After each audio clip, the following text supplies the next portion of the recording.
আমি কোনো ডিভোর্সি মেয়েকে বিয়ে করতে পারবো না মা। এত খারাপ দিন চলে আসেনি আমার।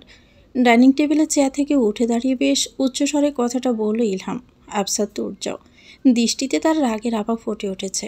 সকালে ব্রেকফাস্ট করতে এসে মায়ের থেকে এমন প্রস্তাব হয়তো সে আশাই করেনি। তুর্যের সঙ্গে সমান তালে রেগে গেলেন তার বাবা ইরশাদ আফসার। তিনিও খাওয়া ছেড়ে উঠে গিয়ে ইলমা আফসারের উদ্দেশ্যে কড়া গলায় বললেন, আক্কেল জ্ঞান কি পুরোটাই হারিয়ে গেছে তোমার? শেষ পর্যন্ত কি না একটা বিবাহিত মেয়ের সঙ্গে তুমি ছেলের বিয়ে দিতে চাইছো? ইলমা খানিকটা নিচু গলায় বললেন, ও বিবাহিত ছিল, ডিভোর্স হয়ে গেছে। আর আমি তো জোর করিনি। মেয়েটা আমার পরিচিত, অনেক লক্ষ্মী একটা মেয়ে, তাই বলেছিলাম। কেন বলবে মা? কোনো মা একটা ডিভোর্সি মেয়েকে ছেলের বউ করতে চায় বলতে পারো? কথাটা বলেই টেবিলের উপর জোরে হাত রাখল তুর্য। ইলমা ভয় পেয়ে ছেলের পাশে গিয়ে তার মাথায় হাত বুলিয়ে বললেন, শান্ত হ বাবা, আমি সত্যিওভাবে বলতে চাইনি। মায়ের হাতটা ছাড়িয়ে নিল তুর্য। তার কপালে এখনও রাগের বাজ বিদ্যমান। তুর্য বড় বড় নিঃশ্বাস ছেড়ে মায়ের সামনে আঙ্গুল উছিয়ে বলে, লিসেন মা, ইলহাম আফসার তুর্যের বউকে রূপে গুণে সব দিক থেকে উপরে থাকতে হবে। কোনো সাধারণ মেয়েকে আমি বিয়ে করব, এই চিন্তা করো না। আর তোমার না আমার জন্য মেয়ে দেখারই দরকার নেই, সেটাই ভালো হয়। সেহারে একটা লাথি দিয়ে হনহন করে উপরে নিজের ঘরে চলে যায় তুর্য।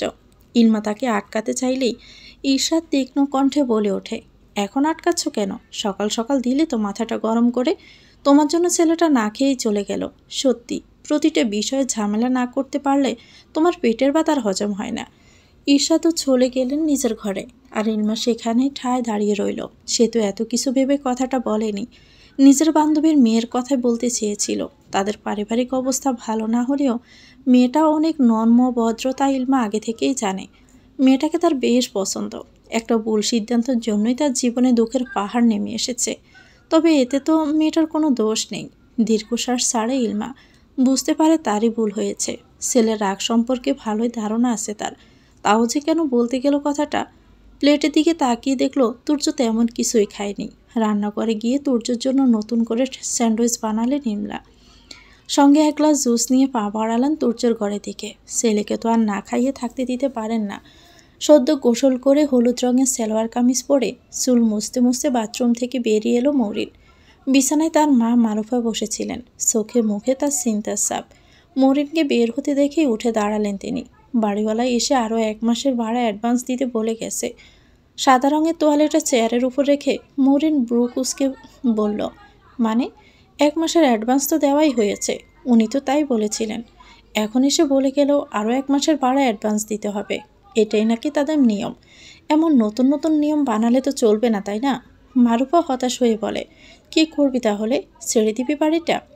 মৌরিন ড্রেসিং টেবিলের আয়নার দিকে তাকিয়ে চুল আশ্রাতে আশ্রাতেই বলে উঠল, কী করে ছাড়ি বলো তো মা? সবে তো 1 সপ্তাহ হলো উঠলাম। একে তো 1 মাসের অ্যাডভান্স করা, তার উপর এই সময়ে নতুন বাসা কোথায় পাবো বলো?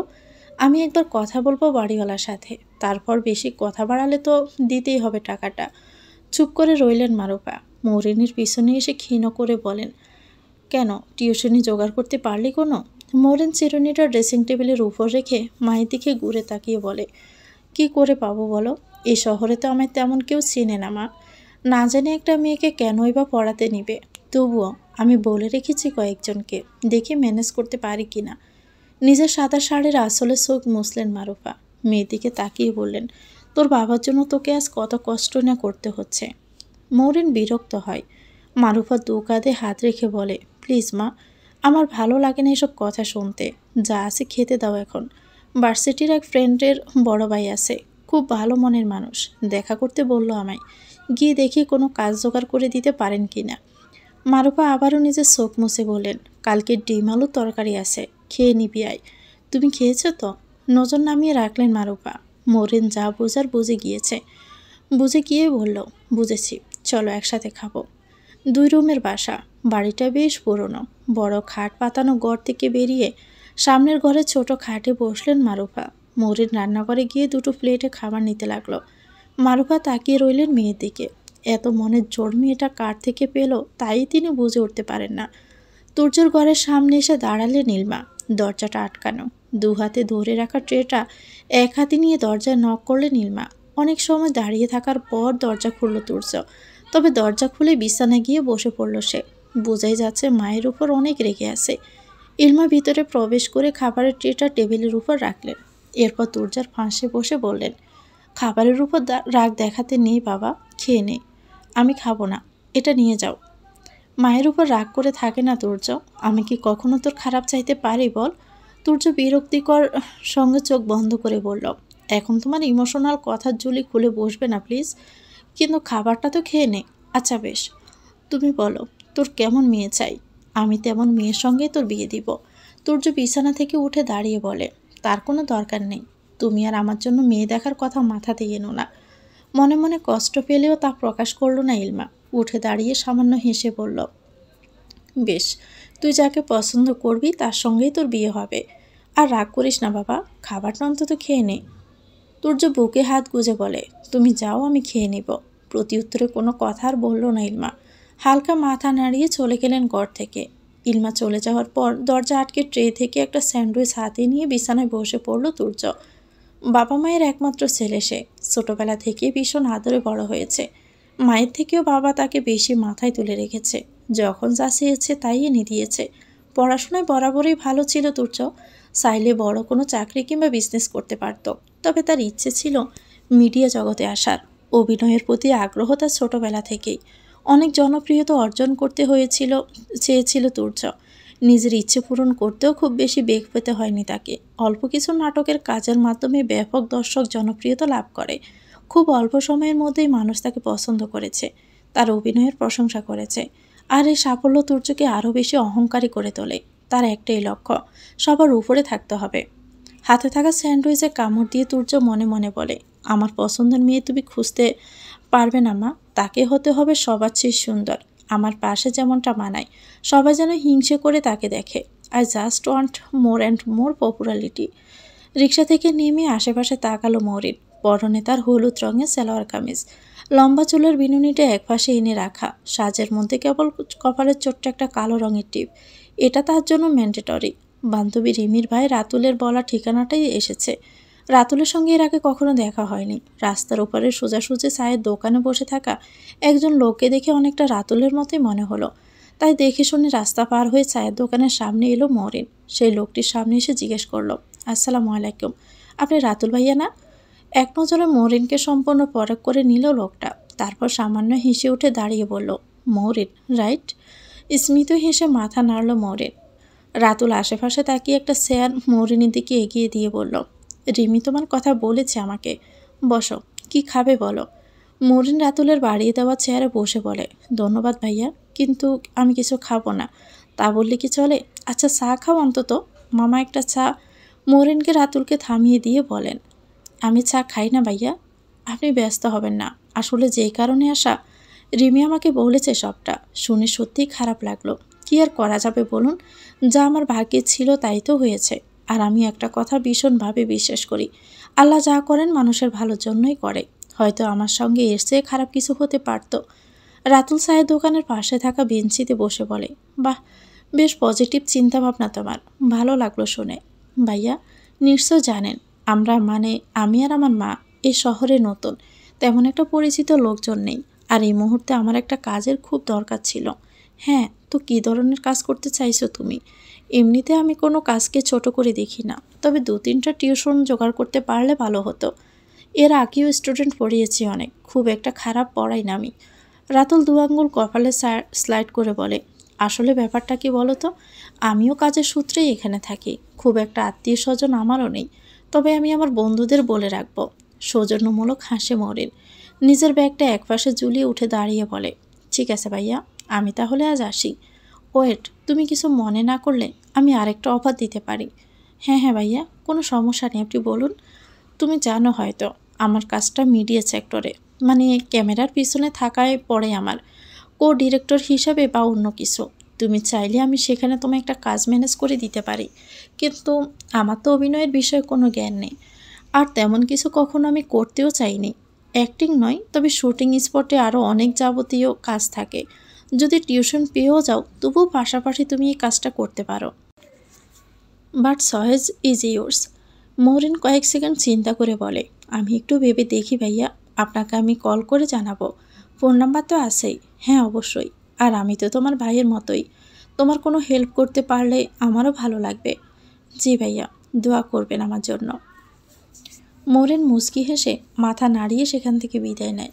আরও অনেক কাজ, ভার্সিটি থেকে ট্রান্সফার নেওয়ার জন্য বেগ পোহাতে হয়েছে অনেক বেশি। মানুষ ঠিকই বলে, মাথার উপর বাবা নামক ছাদ থাকাকালীন মানুষ সময় বাস্তবতা বুঝতে পারে না। যখন তারা চলে যায় ঠিক তখনই যেন দুনিয়াটা নতুন করে চেনা যায়। শুধু সমাজ নয়, আত্মীয় স্বজনদের আসল রূপটাও তখন দেখা যায়। এত বড় রাজধানীতে একটা কাজের জন্য মানুষের এত কাঠখড় পোড়াতে হয়। যদিও মৌরিন কখনোই অলস ছিল না, সে যথেষ্ট পরিশ্রমী মেয়ে। তবে হুট করে বাস্তব সমাজের সঙ্গে মানিয়ে নিতে কষ্ট হচ্ছে। নিজেরাই 21 বছরের জীবনে অনেক ধরনের অভিজ্ঞতা হয়েছে, অনেক প্রকার মানুষও দেখেছে। তবে এখন মনে হচ্ছে এতদিন সব কিছু দেখেছে অন্যের চোখে, এখন দেখছে নিজের চোখে। রেস্টুরেন্টের সোফায় পায়ের উপর পা তুলে বসে ফোন স্ক্রল করছে তুর্য।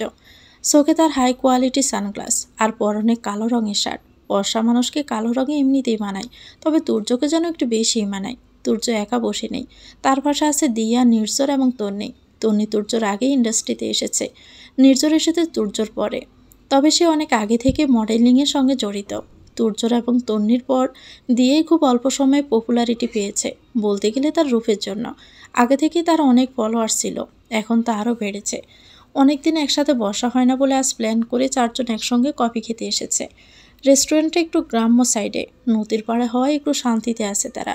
সবসময় ক্যামেরার সামনে থেকে তারা নিজেরাও বিরক্ত, তাই একটু এসবের বাহিরে গিয়ে সময় কাটানো প্রয়োজন। তবে আজকের এই গেট টুগেদারের পিছনে আরেকটা কারণ আছে, সেটা তুর্য ব্যতীত বাকি তিনজনই জানে। দিয়ে যে মডেলিং থেকে নাটকে এসেছে এর একটি বড় কারণ হলো তুর্য। আগে থেকে সে তুর্যকে পছন্দ করত, তাই এই সেক্টরে এসেছে। ভেবেছিল একসঙ্গে কাজ করার সুযোগ পেলে ধীরে ধীরে তুর্যের মনেও জায়গা করে নিতে পারবে। 6 মাস হলো নাটকে কাজ করছে, তার মধ্যে একটা ছিল তুর্যের সঙ্গে। তুর্যের সঙ্গে বেশ ভালো বন্ধুত্ব তৈরি করতে পারলেও প্রেমের সম্পর্কটা এখনও তৈরি হয়নি। আর আজ সেটাই করতে চাইছে দিয়া। নির্জরা তন্নি আগে থেকে জানে দিয়াস তুর্যকে প্রপোজ করবে। সবাই ভেবেই নিয়েছে তুর্য তা অ্যাকসেপ্ট করে নিবে, কারণ তুর্য ঠিক যেমন মেয়ে পছন্দ তার সবটাই দিয়ার মধ্যে আছে। রূপে গুণে সব দিক থেকে তুর্যর উপযুক্ত। তারপর দিয়ে তার পরিকল্পিত কাজটি করল। টেবিলে রাখা গোলাপটা তুলে নিয়ে তুর্যের সামনে এসে দাঁড়ালো। তুর্য আবার ফোন থেকে চোখ সরিয়ে তাকালো দিয়ার দিকে। তার মুখে যেন হাসি লেগে আছে, সঙ্গে লজ্জাও। কালো রঙের লং গাউন পরেছে সে। তুর্য ব্রু নাচিয়ে কি জিজ্ঞাসা করতেই হাঁটু গেড়ে সামনে বসে পড়ে। তিনি পাশ থেকে তালি দিচ্ছে আর নির্জর শীষ বাজাচ্ছে। দিয়া তুর্যের দিকে তাকিয়ে হাসি মুখে বলে ওঠে, I love you Turya, will you be my boyfriend? স্বল্প পরিচিত দুজনে দেখা করে দুপুরের মধ্যে বাড়ি ফিরে আসে মরিন। বাহিরে থেকে রংটা করা নেই বাড়িটার, তার জন্য ভাড়া তুলনামূলক কিছুটা কম, তবুও খুব একটা কম নয়। মরিনরা ভাড়া নিয়েছে 3 তলার একটা ফ্ল্যাট। দোতলায় পৌঁছাতে মরিনের নজর যায় বাড়িওয়ালার বাসার গেটের দিকে। বাড়িওয়ালার বাসা চেনা যায় তার দরজা দেখেই। এত পুরনো বিল্ডিং এও তাদের বাসার দরজা রাজকীয়। পুরো দোতলাটাই সুন্দর, দেওয়ালে বিভিন্ন চিত্রের ওয়ালমেট। এগিয়ে এসে কলিং বেলে চাপ দেয় মরিন। যদিও এ সময় বাড়িওয়ালা বাসায় আছেন কিনা জানা নেই। খানিক বাদে দরজা খুলল বছর 25-এর একটি ছেলে, বোধহয় বাড়িওয়ালার ছেলে। যদিও এনাকে আগে দেখেনি মরিন। কাকে চাই? মরিন সালাম দিয়ে বলে, আঙ্কেল আছে? ছেলেটা একবার মরিনকে ভালো করে দেখে বলে, আব্বু নামাজে গেছে। কি দরকার আমায় বলো? মরিন কিছুক্ষণ ভেবে বলল, না থাক, আমি বরং পরে এসে আঙ্কেলের সাথে কথা বলে যাব। মরিন চলে যেতে নিলেই ছেলেটা তাকে আবারও ডেকে বলে, আব্বু কিছুক্ষণের মধ্যে চলে আসবে, চাইলে ভিতরে এসে বসতে পারো। বললাম তো, পরে এসে কথা বলে যাব। বিকেলের দিকে তো আঙ্কেল বাড়িতেই থাকেন বোধহয়, তখনই আসবো। বাই এনি চান্স তোমরা কি 3 তলার বাম পাশের ফ্ল্যাটে উঠেছ? জি, আসছি আমি। আর কথা বাড়াতে চাইলেও না মরিন। অপরিচিত লোকের সাথে খুব বেশি কথা বলা তার পছন্দ নয়। তাছাড়া এই লোকটাকে তেমন সুবিধারও মনে হচ্ছে না। তাই তো দ্রুত পা ফেলে বাসায় চলে এলো মরিন।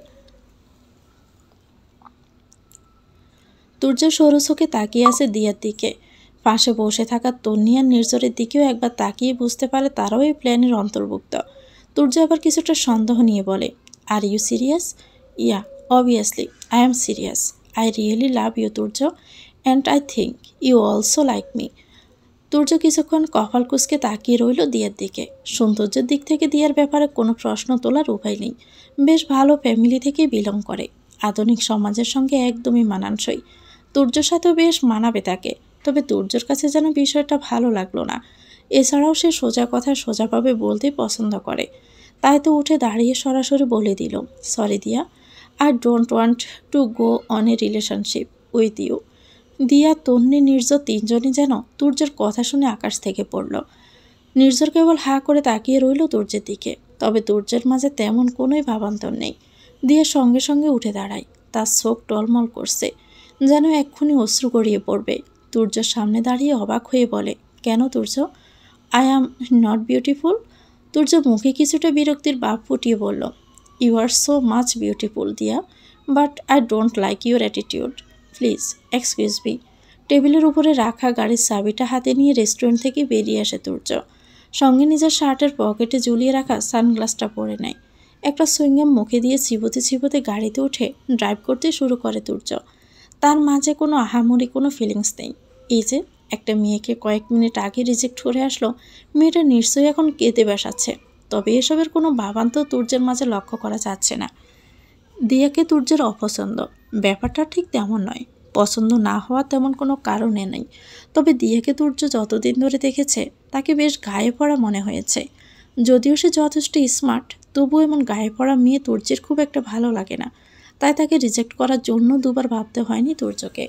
কিছুক্ষণ বাদেই তুর্যর ফোনটা বাজতে শুরু করে। পাশের সিটে রাখা ছিল ফোনটা।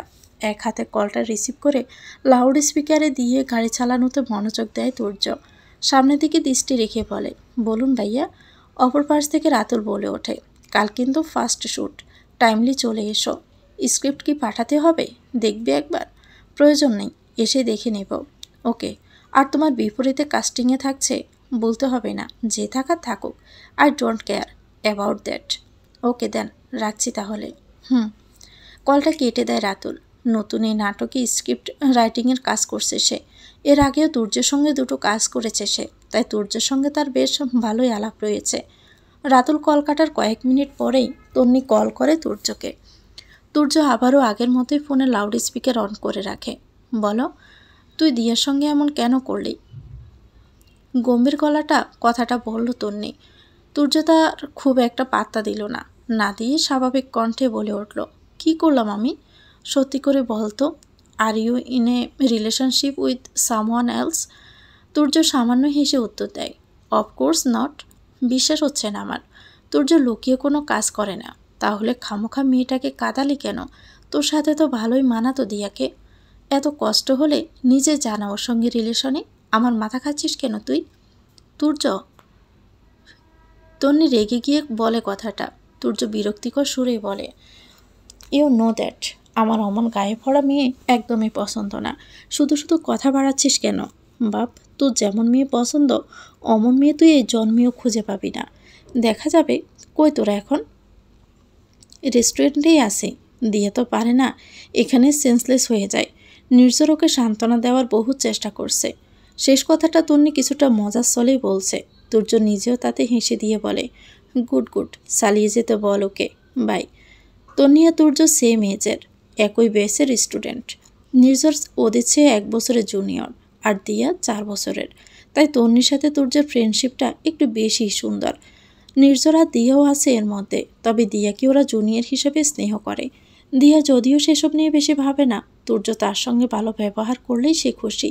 তবে আজ যা হলো, সে শখ থেকে বের হতে না জানি মেয়েটার কতদিন লাগে। আদতে বের হতে পারবে কি না। এ রোদের মধ্যে বাহিরে থাকা গেমে যাচ্ছে তাই অবস্থা। তাই বাসায় এসে আরও একবার গোসল করে নিল মৌরিন। তারপর নামাজ পড়ে এসে খেতে বসলো। মারুফও তার জন্য অপেক্ষা করছে। মৌরিন নামাজ শেষ করে এসে বসতেই মারুফও উৎসাহিত হয়ে বললেন, একটা ভালো খবর আছে রে মৌ। ওই যে 4 তলার ভাবি আছে না, তাকে আমি বলে রেখেছিলাম কোনো প্রাইভেট টিচার দরকার হলে জানাতে।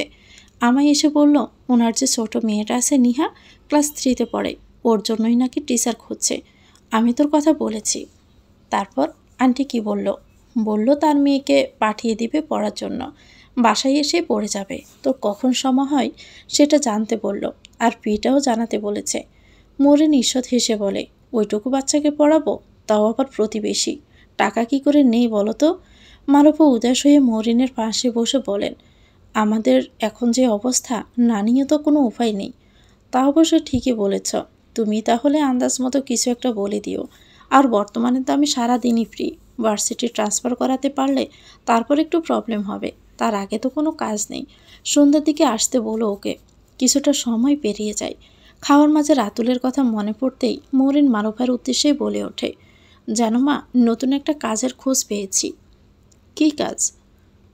খুশি হয়ে কথাটা বললেন মারুফা। তবে মরিন সবটা খুলে বলার পর তার মুখটা কেমন যেন একদমই চুপসে গেছে। কি হলো মা, তুমি আবার মন খারাপ করছো কেন? ছেলেটাকে তো কতটা চিনিস তুই, ওর কথায় বিশ্বাস করাটা কি ঠিক হচ্ছে? বিশ্বাস করাটা দোষের কিছু নয়, তবে অন্ধবিশ্বাস করাটাই হচ্ছে দোষের।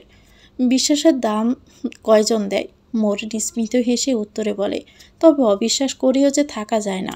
বেঁচে থাকতে গেলে মানুষকে যে বিশ্বাস করতেই হবে। যদি কেউ সেই বিশ্বাসের দাম না দেয় তবে সেটা ভাগ্যের লিখন। মারুফা মেয়ের দিকে অবাক চোখে তাকাতে সে চোখ নামিয়ে খাওয়ায় মনোনিবেশ করে। মেয়ের এমন ব্যবহারে, এমন কথায় বরাবর স্তম্ভিত হন মারুফা। নিজেও চোখ নামিয়ে নিয়ে দীর্ঘশ্বাস ছেড়ে বলেন, তাহলে কাজটা করছিস? আর একটু ভাবি বরং, রাতে জানাবো ভাইয়াকে। খাওয়া শেষে গিয়ে বিছানায় গায়ে লিয়ে দেয় মরিন। একটু বিশ্রাম নেবে এখন, সঙ্গে ভাববে নিজের ভবিষ্যৎ সম্পর্কে। তারপর আসরের নামাজ পড়ে যাবে বাড়িওয়ালার বাসায়। আশা করা যায় আবার তার সঙ্গে কথা বলতে সক্ষম হবে।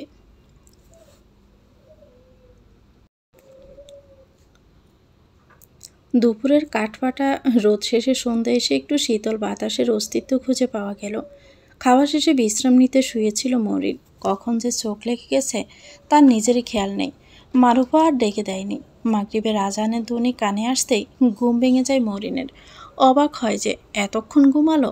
আসরের নামাজটাও পড়া হলো না, বাড়িওয়ালার বাসায়ও যাওয়া হলো না। তবু একটু ঘুমিয়ে বরং ভালোই হয়েছে। শরীরটা হালকা লাগছে এখন। দ্রুত বিছানা থেকে নেমে উজু করে নামাজটা পড়ে নিল মরিন। চুল আঁচড়ে নিয়ে ঘরের জানালার পাশে এসে দাঁড়ায় সে। বাতাসের বেগে পর্দাগুলো কয়েক হাত দূরে পর্যন্ত উড়ে চলে যাচ্ছে।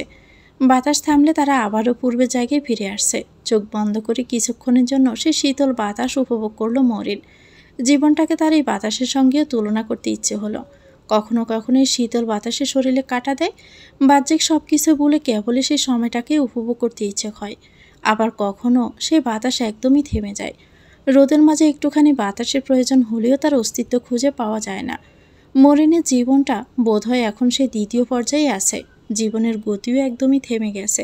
তবে সে মনে প্রাণে বিশ্বাস করে প্রকৃতির মতোই তার জীবনে আবারও শীতলতা আসবে।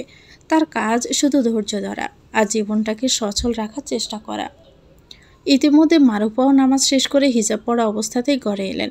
তার উপস্থিতি টের পেয়ে চোখ খুলল মরিন। শেষবারের মতো লম্বা নিঃশ্বাস নিয়ে ঘুরে দাঁড়ালো সে। বিছানার উপরে রাখা সুতির গোলাপি রঙের ওড়নাটা হাতে নিল। সুন্দর করে মাথায় ওড়নাটা টেনে নিজেকে আবৃত করে নিল। ড্রেসিং টেবিলের উপর থেকে ফোনটা হাতে নিয়ে মারুফের সামনে এসে বলল, আমায় ডাকতে পারতে মা? বলে এসেছিলাম বিকেলে যাব কথা বলতে। কাকে বলে এসেছিস? বাড়িওয়ালা আঙ্কেলের ছেলে বোধ হয়। থাক, দেরি যখন হয়ে গেছে তখন আর বেশি দেরি না করি। আমি গিয়ে বাড়িওয়ালা আঙ্কেলের সাথে কথা বলে আসি, কেমন? মারুফা চোখ ছোট করে বললেন, ওনার আবার ছেলেও আছে? কয়েক সেকেন্ড মায়ের মুখের দিকে তাকিয়ে রইল মরিন। সামান্য গাড় পাকিয়ে তাচ্ছিল্য স্বরে মৃদু হেসে মারুফার এক কাঁধে হাত রেখেই বলে, খামোকা চিন্তা করো না মা, তোমার মেয়ে এত অপরূপা সুন্দরী নয় যে কেউ নজর দিয়ে দিবে তোমার মেয়েকে। মরিনের এই এক কথাটা খুব একটা পছন্দ হলো না মারুফার। তিনি প্রতিবাদ সুরেই বললেন, আমার মেয়ে আমার চোখের সবার থেকে বেশি সুন্দর। হ্যাঁ বুঝেছি, এখন তাহলে যাই আমি, বেশিক্ষণ লাগবে না। বাড়ার ব্যাপারে কথা বলেই তারপর চলে আসব। মারুফা ছোট করে বলে, যা। তারপর বলে মাথা নাড়লেন। মরিন ওড়নাটা আরও একবার ঠিক করে বাসা থেকে বের হলো। গন্তব্য হলো বাড়িওয়ালার বাসা। কয়েক সেকেন্ডের মধ্যেই দোতলায় চলে এলো মরিন। বাড়িওয়ালা দরজার সামনে এসে পূর্বের ন্যায় কলিং বেল চাপ দিল। এবার দরজা খুলল অন্য কেউ। তাকে মরিন আগেও দেখেছে। বাসার কাজের লোক হবে হয়তো। পোশাক দেখে তো তাই মনে হয়। মরিন তাকে সালাম দিয়ে জিজ্ঞেস করে, আঙ্কেল আছেন? মহিলা কিছুটা পাশে সরে গিয়ে হাসি মুখে বলেন, হ্যাঁ আছে তো, ভিতরে আসেন। মরিন স্মিত হেসে ভিতরে প্রবেশ করতে সোফা বসে থাকতে দেখে আফজাল সাহেবকে। মনোযোগ দিয়ে কিছু কাগজে চোখ বোলাচ্ছিলেন তিনি। মরিনকে দেখে তার দিকে তাকিয়ে সৌজন্যমূলক হেসে দেয়। তার সালামের উত্তর দিয়ে বলে, দুপুরেও নাকি এসেছিলে? কোনো দরকার? হাতের ইশারায় মরিনকে সোফায় বসতে বলেন আফজাল। মরিন সোফায় বসে স্বাভাবিকভাবেই বলে, আঙ্কেল কিছু মনে করবেন না, বাসা ভাড়া নেওয়ার সময় তো কথা ছিল 1 মাসের অ্যাডভান্স দিতে হবে, তাহলে এখন আবার 2 মাসের কথা উঠছে কেন? সবাই 2 মাসের অ্যাডভান্স দিয়েই ওঠে, তোমাদের হয়তো আগে জানানো হয়নি, এখন জানিয়ে দিলাম তাই। আগে তো জানানো উচিত ছিল তাই না? এত কথা বাড়ানোর ইচ্ছে বাবা আমার নেই, সবাই যেহেতু 2 মাসের ভাড়া অ্যাডভান্স করে তাই তোমাদেরও তাই করতে হবে। বেশি সমস্যা থাকলে কদিন পরে দিও, তবে দিতে হবেই।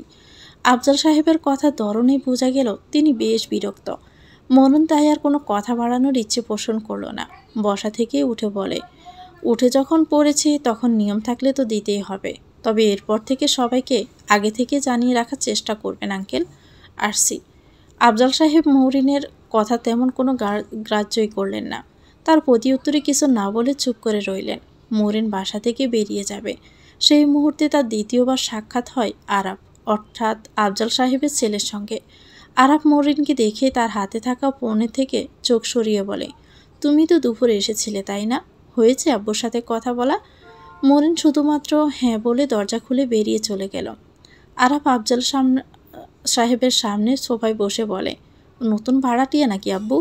হ্যাঁ, ওই 3 তলায় নতুন উঠেছে, 1 সপ্তাহ হলো। বিরক্ত হয়ে বললেন আফজাল। আরাফ দরজার দিকে একবার তাকিয়ে বলে উঠল, তা কি নিয়ে কথা বলতে এসেছিল?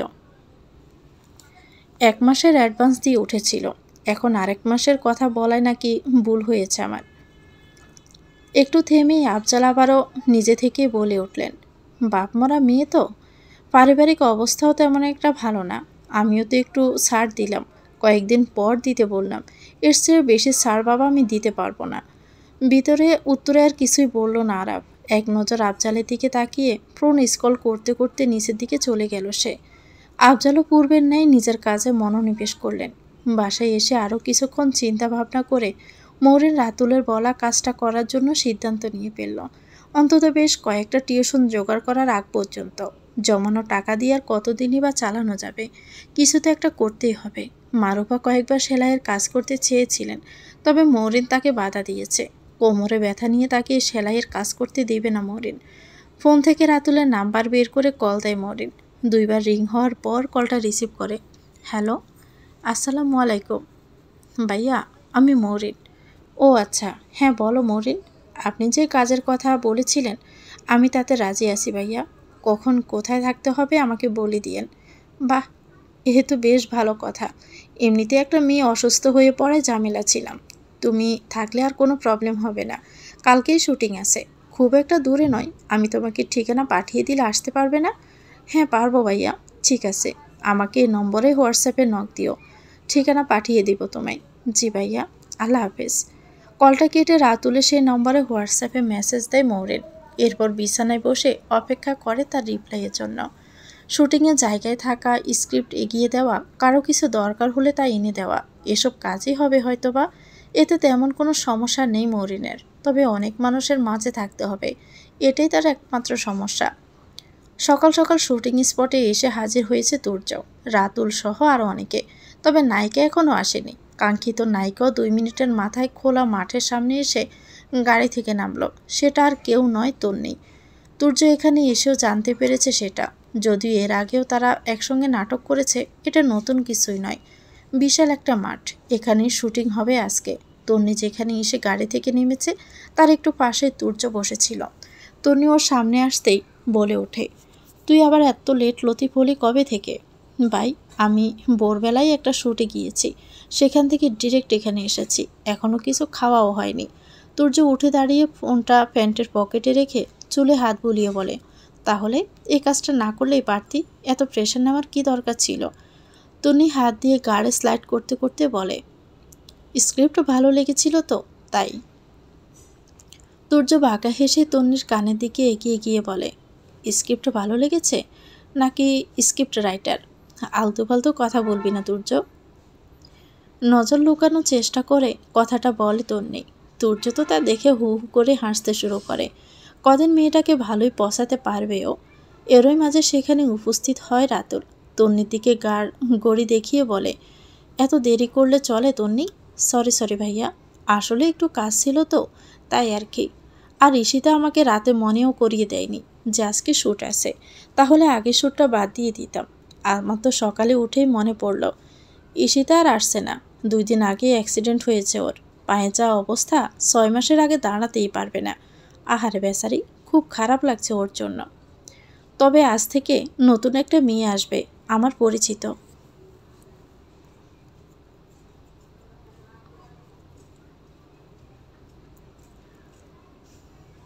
নতুন মেয়ে? কই, আলাপ করিয়ে দেবেন না? ফোনের দিকে দৃষ্টি স্থাপন করে কথাটা বলল দুর্য। তন্নিও তার সঙ্গে সম্মতি জানালো। রাতুল মৃদু হেসে বলে, হ্যাঁ হ্যাঁ, আগে ওদিকটাই চলো। ড্রেস চেঞ্জ করে জলদি মেকআপ ঠিকঠাক করে নাও। এখানে শ্যুট শেষ করে বাড়ির ভিতরে শুটিংয়ে যেতে হবে। 5 দিনের মধ্যে শ্যুট শেষ হওয়া চাই। তন্নিয়া তুর্য সম্মতি জানিয়ে সামনের দিকে এগোতে লাগলো। তুর্যর নজর তখনও ফোনের দিকে। ঠিক তখনই সামনে থেকে একটা মেয়েকে আসতে দেখলো।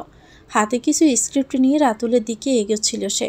তুর্য প্রথমবার খেয়াল না করলেও দ্বিতীয়বার ভালো করে তাকায় মেয়েটার দিকে। মরিন রাতুলের কথা অনুযায়ী যে স্ক্রিপ্ট রয়েছে সেগুলো গুছিয়ে আবার তার কাছে নিয়ে আসছিল। সামনে তুর্যকে দেখে সে নিজে অবাক হয়ে দাঁড়িয়ে পড়ে সেখানে।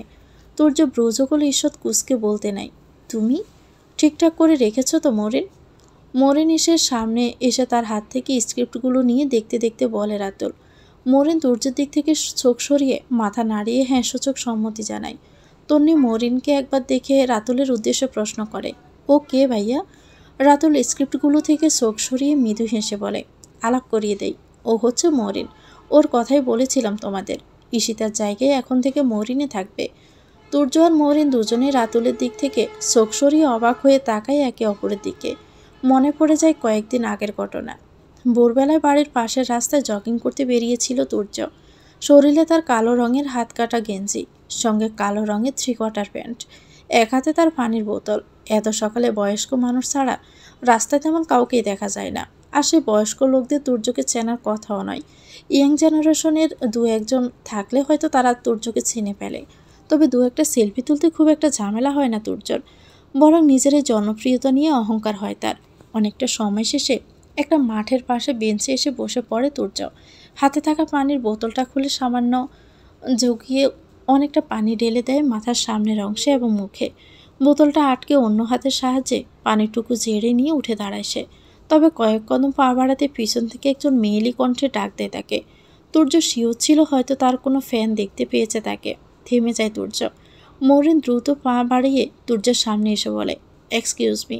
কথাটা বলে নিজের ফোনটা সামনে ধরে একটা অ্যাড্রেস দেখাতে চায় সে।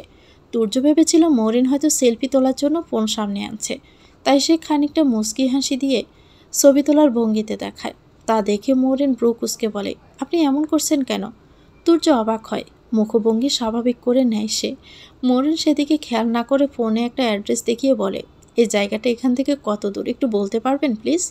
আসলে আমি গুগল ম্যাপে ঢুকতে পারছিলাম না। বোকা বনে গেল তুর্য। কিছুটা বিব্রতিকর পরিস্থিতিতে তো পড়ে গেল সে। মরিন আবারও বলল, আপনি না জানলে সমস্যা নেই, অন্য কাউকে জিজ্ঞেস করে নিচ্ছি। তুর্য একবার মরিনকে ভালো করে পরখ করে নেয়। শ্যামবর্ণের মেয়েটার পরনে সাদা রঙের গোল জামা, সঙ্গে 7 রঙের একটা ওড়না, কপালে কালো রঙের একটা ছোট্ট টিপ। অসন্তুষ্ট হলো তুর্য। গম্ভীর গলায় উত্তর দিল, এখান থেকে সোজা গিয়ে বাম দিকে হেঁটে গেলে 5 মিনিট লাগবে। মরিন মৃদু হেসে ধন্যবাদ জানায় তুর্যকে। এরপর তার বলা রাস্তার দিকে চলে যায়। আর মরিন, ওরা হলো তুর্য আর তন্নি, এই নাটকের হিরো অ্যান্ড হিরোইন। তুর্য, তন্নি তোমাদের কিছু দরকার হলে মরিনকে জানাবে, ঠিক আছে? মরিন আবার বুঝতে পারে সেদিন তুর্যের অমন অদ্ভুত আচরণের কারণ কি। তবে ও কিছু না বলে চুপ করে থাকে।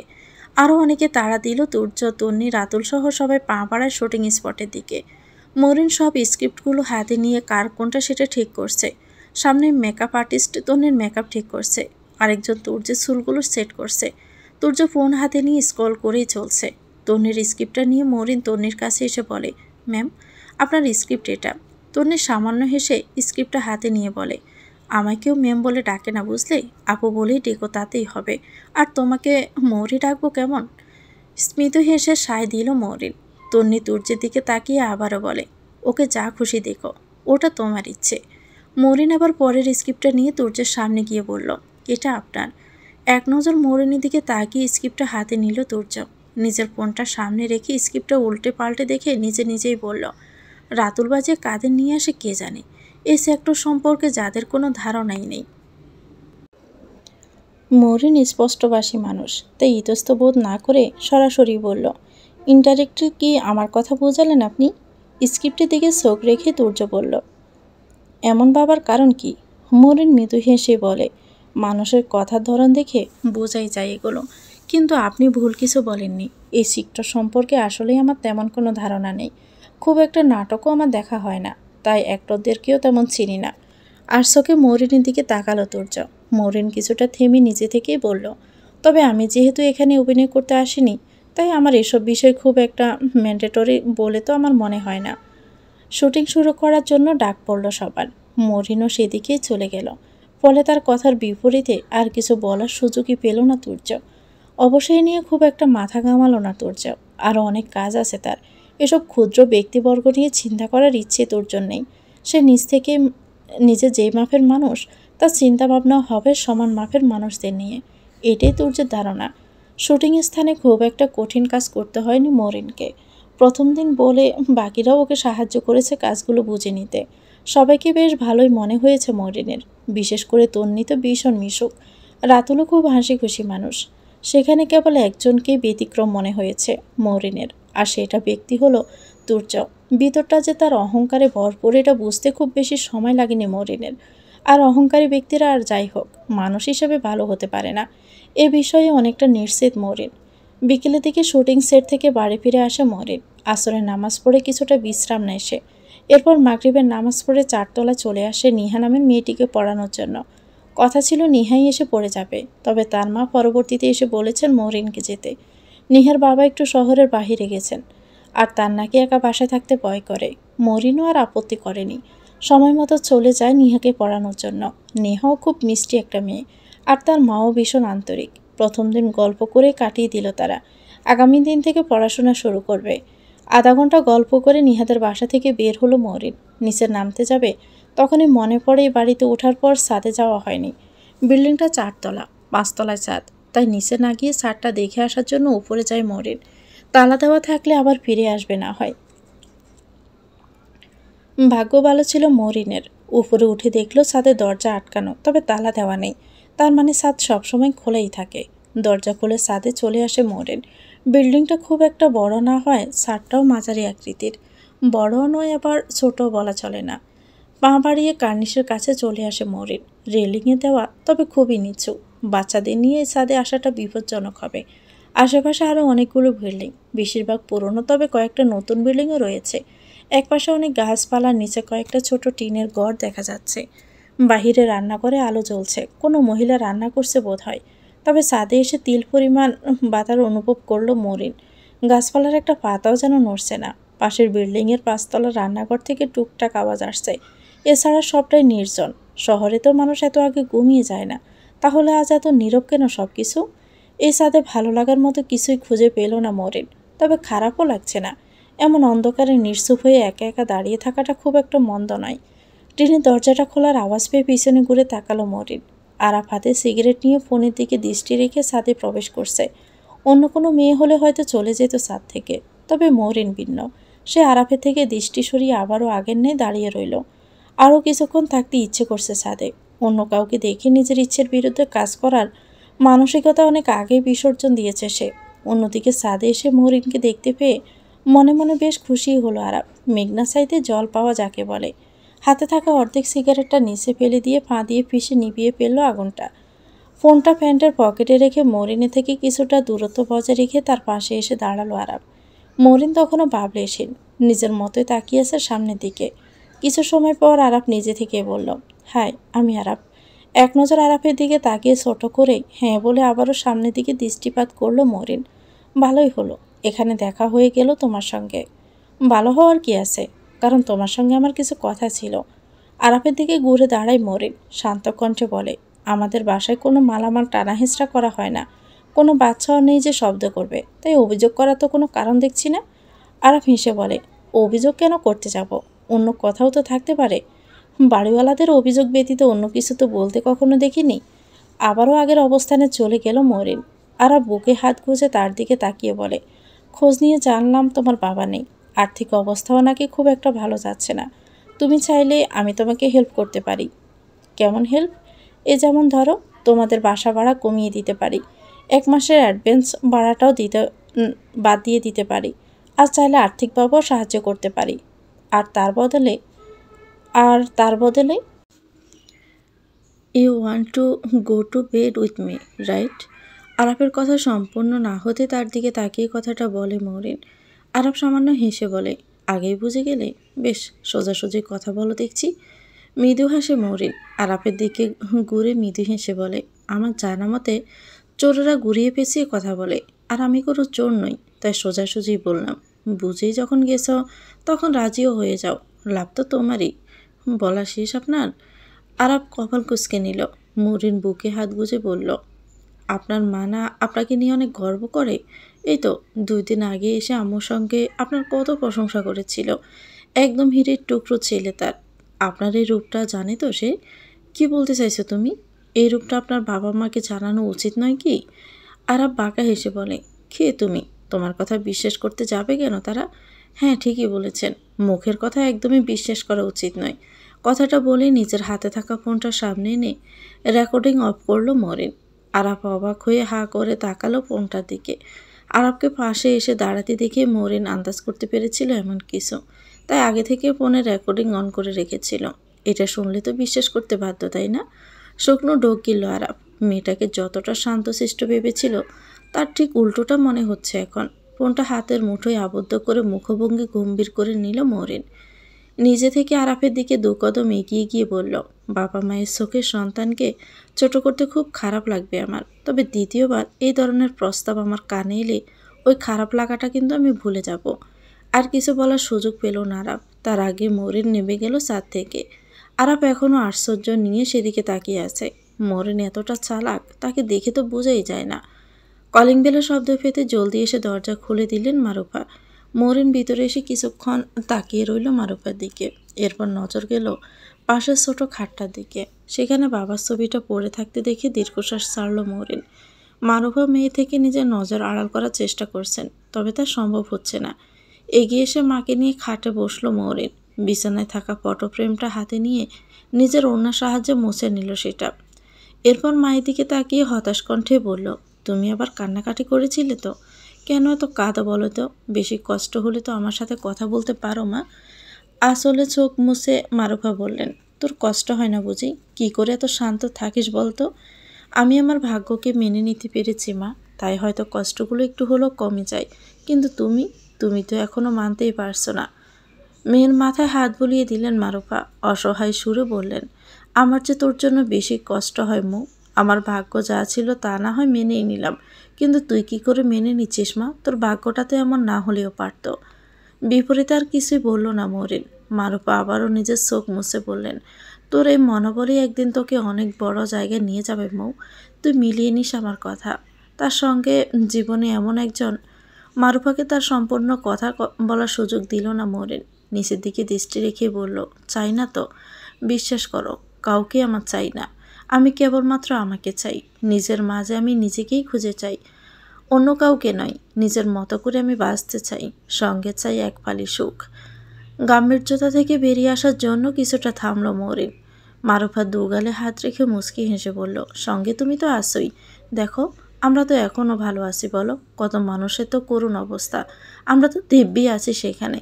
একটু অভাব আছে ঠিকই, তবে সেটা কোনো বিষয় নয়। মারুফা বুঝতে পারলেন মরিন নিজেকে এবং তাকে উভয়কে শান্ত করার চেষ্টা করছে। সেই চেষ্টা বিফলে যেতে দিলেন না মারুফা।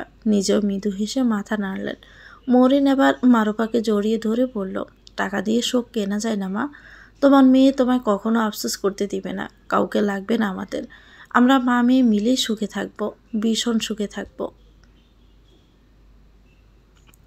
শুটিংয়ের দ্বিতীয় দিন। আজকে শুটিংটা হবে রাস্তার মাঝেই। শেষ দিনের শ্যুটটাই আগে করে রাখা হচ্ছে। শুটিং স্পটের চারিপাশে অনেক মানুষ এসে দাঁড়িয়েছে, তবে কারো শুটিংয়ের মাঝে আসার অনুমতি নেই। আজকে সিনটা শুধুই তন্নি আর তুর্যকে নিয়ে, তাই সহ অভিনেতা অভিনেত্রী তেমন একটা নেই। তন্নির ড্রেসের রং সম্পূর্ণ সাদা, সঙ্গে তাকে হালকা মেকআপ করানো হয়েছে। আর তুর্যর পরনে সাদা রঙের শার্ট, যার হাতা কোনোই অবধি গোটানো। চুলগুলো ঈষৎ এলোমেলো আর গাল ভর্তি দাঁড়ায়। মূলত এই লোকটার কারণে শেষের পার্টগুলো আগে শ্যুট করা হচ্ছে। মরিন ঠিক সময়ে এসে নিজের কাজগুলো করে নিচ্ছে, তবে প্রয়োজন ব্যতীত সে কারোর সাথে কথা বলে না। তন্নির সঙ্গে দু একটা বা যা একটু হেসে কথা বলেছিল, বাকিদের সঙ্গে কাজ ব্যতীত আর কিছুই বলেনি। রাতুলও শুটিংয়ে যাবতীয় কাজে ব্যস্ত। তুর্য এবং তন্নি দুজনকে নিজেদের মুখোমুখি করে দাঁড় করানো হলো। 4 বছর পর তাদের দেখা হচ্ছে এমন একটা সিন তৈরি করা হয়েছে। মরিন তাদের পাশে মাইক্রোফোন সেট করে দাঁড়িয়ে আছে। রাতুল অন্য পাশে হাতে স্ক্রিপ্টটা নিয়ে দেখছে আর কিছু নির্দেশনাবলী দিচ্ছে। সব কিছু ঠিকঠাক হওয়ার পর ডিরেক্টর অ্যাকশন বলল। তন্নি নিচ থেকে চোখ উঠিয়ে তুর্যর দিকে তাকিয়ে বলে, যাকে চেয়েছিলে তার সঙ্গে ভালো আছো নিশ্চয়ই?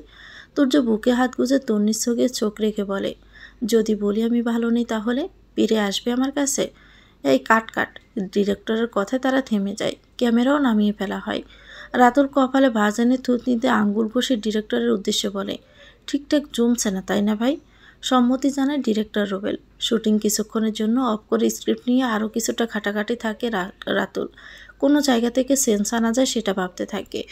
কয়েক সেকেন্ড বাদে মৌরিন মাইক্রোফোনের স্টিকটা পাশে চেয়ারে রেখে রাতুলের সামনে গিয়ে বলে, আমার একটা আইডিয়া আছে ভাইয়া, বলবো? রাতুল কিছু বলার আগে তুর্য একরাশ বিরক্তি নিয়ে বলে ওঠে, নিজেকে ডিরেক্টর মনে করছো নাকি? যে বিষয় জানো না সে বিষয়ে শুধু শুধু নাক গলাতেই শোনা। মৌরিন শান্ত দৃষ্টিতে তাকায় তুর্য দিকে। সে বিষয়ে জানো না কথাটা বলতেও সে সেদিন তাকে না চিনতে পারার কথাটাকে বুঝিয়েছে তুর্য। এটা ভালোই ধারণা করতে পারছে মৌরিন। তুর্য এভাবে বলছো কেন? মৌরিন তুমি বলো তো কীভাবে কী করা যায় সিনটা? ভাইয়া শুধু শুধুই কিন্তু সময় নষ্ট করছেন। তুর্যের কথায় কর্ণপাত না করে মরিনের কাছে আবারও একই জিনিস জানতে চাইল রাতুল। মরিন আবার স্ক্রিপ্টটা হাতে নিয়ে তাকে কিছু লাইন বলল, যে সংলাপটা এভাবে হলে হয়তো আরও ভালো হতে পারে। রাতুলেরও পছন্দ হয় তার বলা লাইনগুলো, তাই ডিরেক্টরের সাথে কথা বলে নতুনভাবে পার্টটুকু শ্যুট করার সিদ্ধান্ত নেয় তারা। এরই মধ্যে তুর্য চরমভাবে বিরক্ত, আর চোখে তাকাচ্ছে মরিনের দিকে। তবে মরিনের কোনো ভ্রুক্ষেপ নেই। এর আগে এই জায়গায় যত মেয়ে এসেছে তারা প্রথম দিনই তুর্যসহ বাকি অভিনেতাদের ফোন নাম্বার নেওয়া, ফেসবুকে অ্যাড হওয়ার জন্য ব্যাকুল হয়ে যেত। সেখানে মরিন প্রয়োজন ব্যতীত একটা কথাও বলে না। বিষয়টা যেন আত্মসম্মানে গিয়ে লাগছে তুর্যর। মনে হচ্ছে মরিন তাকে ইগনোর করছে।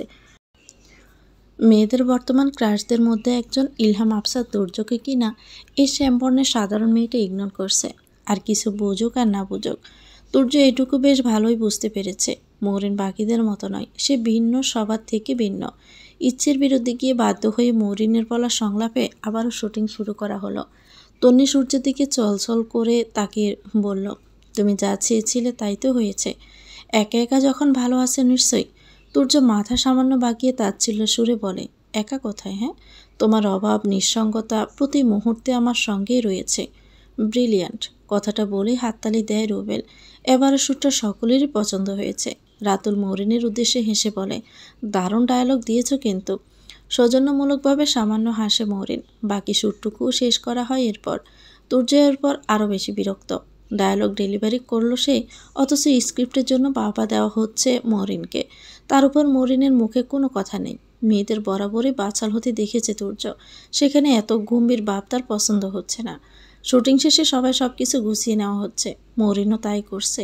হঠাৎই তুর্য তার সামনে এসে গম্ভীর মুখভঙ্গি নিয়ে দাঁড়িয়ে থাকে। মরিন তখন একটা চেয়ারে বসে সামনের চেয়ারে থাকা স্ক্রিপ্টগুলো গুছিয়ে নিচ্ছিল। তুর্যর দিকে মাথা উঁচু করে বলে, কিছু দরকার? ফোনটা কোথায় আমার?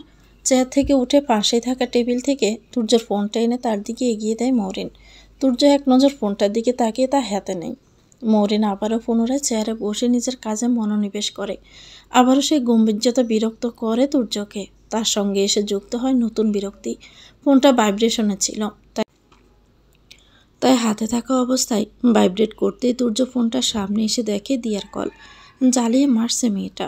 পুরোই নেকা কান্না এখন অসহ্য লাগছে তুর্যের কাছে। তবুও কলটা রিসিভ করতে হলো। সব কাজ শেষে নিজের বাইকের সামনে দাঁড়িয়ে হেলমেট পরছে রাতুল। এমন সময় তন্নি তার পাশে এসে দাঁড়িয়ে পড়ে। রাতুল তার দিকে তাকিয়ে জিজ্ঞেস করে, কিছু বলবে তন্নি? আমার গাড়িটা না হুট করে খারাপ হয়ে গেল, আপনি একটু বাড়িতে পৌঁছে দেবেন আমাকে? তুর্যের সাথে যেতে পারো তো? ওরা তোমার বাসা তো একদিকেই। তন্নি কয়েক সেকেন্ড ভেবে তারপর বলে, তুর্য তো এখন বাড়িতে যাবে না, আর আমিও আমার বাড়িতে যাব না, মামার বাসায় যাব, আর সেটা আপনার বাসার একটু আগেই। তা না হয় বুঝলাম, কিন্তু তোমাকে আর আমাকে এখন একসাথে বাইকে যেতে দেখলে মিডিয়ার মানুষ কি করবে বুঝতে পেরেছে তো?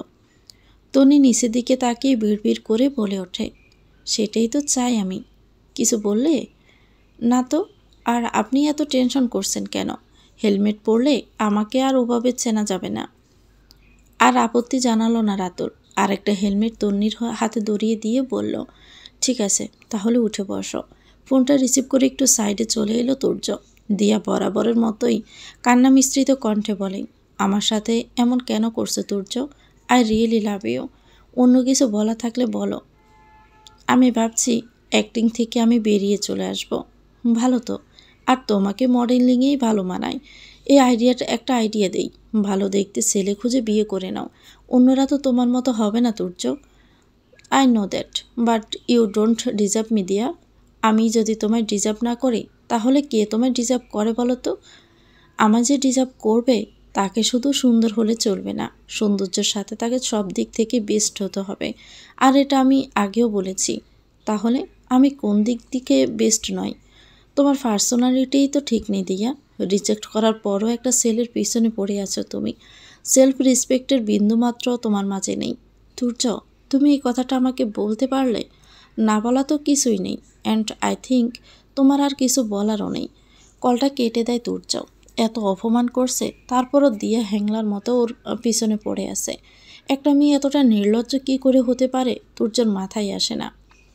তো ভিউয়ার্স, গল্পটির নাম হচ্ছে এক ফালি সুখ। এটা গল্পের প্রথম অংশ। পরবর্তী অংশ পেতে চ্যানেলটিকে সাবস্ক্রাইব করে আমাদের সাথে থাকবেন। ভিডিও ভালো লাগলে একটি লাইক দিয়ে দিবেন, কমেন্ট করে জানাবেন কেমন লেগেছে। আল্লাহ হাফেজ, আসসালামু আলাইকুম।